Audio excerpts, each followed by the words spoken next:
Obrigado, gente. Vamos divulgar o evangelho, vamos crescer juntos. Vamos curtir, compartilhar, comentar, salvar, republicar, falar do amor de Cristo. De maneira nenhuma vamos perder o nosso galardão de plantarmos a boa semente do evangelho. Bom, você que é pai, você que é mamãe, você sabe que nos dias de hoje a responsabilidade de ser pai ou mãe, ela está triplicada, talvez até mais que isso, porque hoje em dia está muito difícil ter filhos, e filho é bênção de Deus, né? Mas a dificuldade das propostas que se aparecem para as crianças no caminho que existe hoje é muito difícil de manter uma criança íntegra, por causa que são muitas as facilidades, os papais têm que trabalharem e as crianças têm que estudarem e têm que terem o seu convívio social, e existem os laços no meio da sociedade, como por exemplo vícios, principalmente o vício das drogas, que infelizmente está assolando a nação aí. O crime organizou-se, temos que orar contra isso, temos que amarrar esses espíritos aí para desorganizar isso aí, né? E vencer. Mas eu falava que a responsabilidade de ser pai é muito grande. Então vamos aprender um pouquinho à luz da Bíblia aqui, algumas precauções que devemos tomar na formação da criança. Mateus capítulo 12, versículo 33 diz assim, ó: ou fazei a árvore boa, vírgula, e o seu fruto bom, ou fazei a árvore má e o seu fruto mau, porque pelo fruto se conhece a árvore. Então, como que vamos fazer a árvore boa e o fruto bom? A árvore má e o fruto mau. A árvore, quando nós plantamos desde pequena, ela vai ter que ter cuidados. Temos que regar todos os dias. Quando chegar a época da poda, tem que realizar a poda, tem que aplicar algum tipo de produto para que não pesteie, porque senão depois dá aquele fruto mirrado, aquele fruto pesteado, pouco produtivo. Por quê? Porque não foi feita bem, não foi feita correto. E aqui Jesus está se referindo sobre seres humanos. Então, quando Jesus disse ou fazei a árvore boa, o que ele está dizendo? Invista na formação do teu filho. Porque depois de uma certa idade você não vai conseguir colocar ele nos trilhos. Se você não ajeitar a criança quando pequena, depois de grande você tem grande possibilidade de, infelizmente, vir a sofrer uma decepção com seu filho. Então, como que nós vamos ajeitar a árvore? É desde pequena, é desde criança, não precisa maltratar, mas a criança não pode ganhar tudo que vê, tudo que quer.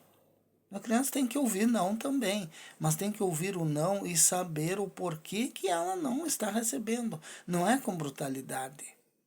Isso pode gerar um trauma. Então a criança tem que ouvir o não, mas o papai e a mamãe têm que instruir. Mesmo pequena, ela entende. Mesmo criancinha entende. De o porquê que ela não está recebendo aquilo. E nos dias de hoje os pais e as mães trabalham. E as crianças ficam em escolinhas, em creches, e alguns com babás. E fica difícil de criar o filho na linha assim, porque o papai e a mamãe também têm a vida deles quando chegam do trabalho. E sobrecarrega. Por isso que eu estou dizendo que nos dias de hoje é muito difícil.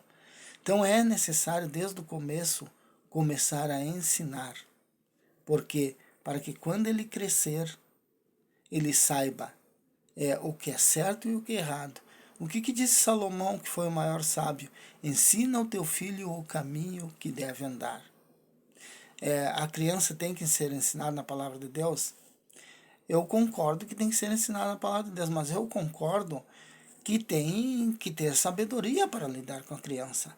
Não é pegar uma criança de 4, 5, 6 anos, abrir a Bíblia e dizer porque a palavra de Deus diz isso, isso e aquilo. Não, tu tem que entrar no mundo da criança.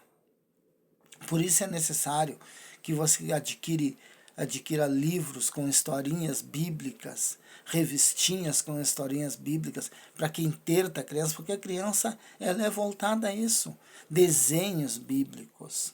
Agora, o que acontece? Na maioria das vezes, as crianças estão assistindo desenhos que, em segundo, dizem, eu não posso falar e nem quero saber, eu oro por todas as religiões, segundo diz, são consagrados a outras religiões para prender a criança e tirar a criança do caminho.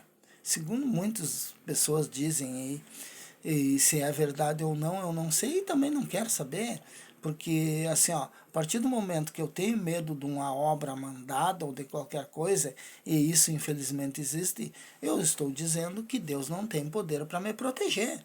Se eu sirvo a Deus, eles podem botar o meu nome, fotografia, calçado, roupa, como de fato tenho certeza absoluta que já botaram, né? Roupa, calçado, pode botar o que quiser, pode botar no cemitério, no crânio do defunto, no trevo, na coisa. Oh, e se funcionar, se pegar? Oh, se funcionar, então Deus não me protege, porque só pode me pegar se eu estiver em pecado. Se eu não estiver em pecado, eles podem gritar, pular, que não vai pegar. Pode fazer o que quiser. Agora, se eu estiver em pecado, aí sim pode pegar, sim, porque Deus tem compromisso com a palavra dele. Então, eu falava que o papai e a mamãe deixam a criança assistir tudo que ela quer, os desenhos às vezes até apelativos, ensinando a criança a ser mal ensinada, né? E as consequências vão vir no futuro. Por quê? Porque largaram a observância de Deus de lado. A maneira como Deus vê as coisas foi deixada de lado. Não foi ensinado no caminho, mas torno a dizer, tem que ser com sabedoria. Não adianta chegar dizendo a palavra de Deus diz isso e aquilo. Tem que ensinar. Mas ensina através de desenho, ensina através de brincadeiras. Dá um desenho lá do, vamos supor, do Sansão. Depois manda, agora desenha o tio Sansão. Agora desenha a tia Dalila. O que a tia Dalila fez foi feio, o que o tio Sansão fez feio. E ensina como criança, entra no mundo da criança. E tem essa preocupação de investir na vida espiritual do seu filho quando ele for criança.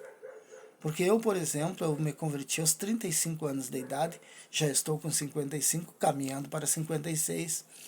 Dezembro, se Deus permitir, se eu viver até lá, completarei 56, dia 9 de dezembro.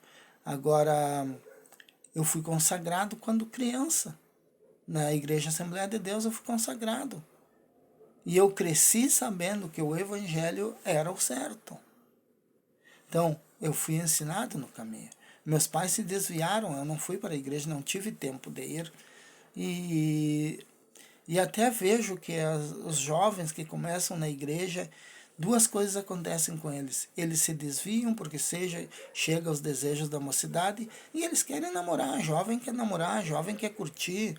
E eles acabam se desviando. Mesmo assim, a semente está plantada, com o tempo eles voltarão, mas entra um laço muito forte, porque geralmente menino ou menina, eles casam com gente, como eles se desviam, eles casam com gente de outra religião. E fica uma briga no campo espiritual e não é fácil de voltar depois, não. E outros não saem da igreja, mas ficam no esfriamento, ficam experimentando os prazeres naturais da carne, porque eles precisam, todo ser humano, até o velho precisa, até o dependendo da idade, até os mais idosos precisam, né? Os desejos carnais são para todo mundo, vão enfraquecendo com a idade, mas eles estão presentes. Então, o que acontece? Eles não saem, mas eles vão atrás dos desejos e ficam ali participando de ceia e tudo, mas com a vida errada. Então tudo isso tem que ser ensinado, tudo isso tem que ser falado, tudo isso tem que ser dialogado, dependendo de cada fase da criança. A criança vai crescendo, vai aprofundando, vai ensinando. O apóstolo Paulo disse que quando eu era pequeno eu tomava leitinho, agora já posso tomar um alimento mais sólido. Então vai ensinando, porque a sua responsabilidade é muito grande. Deus abençoe todos os papais e todas as mamães, em nome de Jesus, e acrescente sabedoria para cuidar das nossas crianças e abençoe todas as nossas crianças também. Venceremos!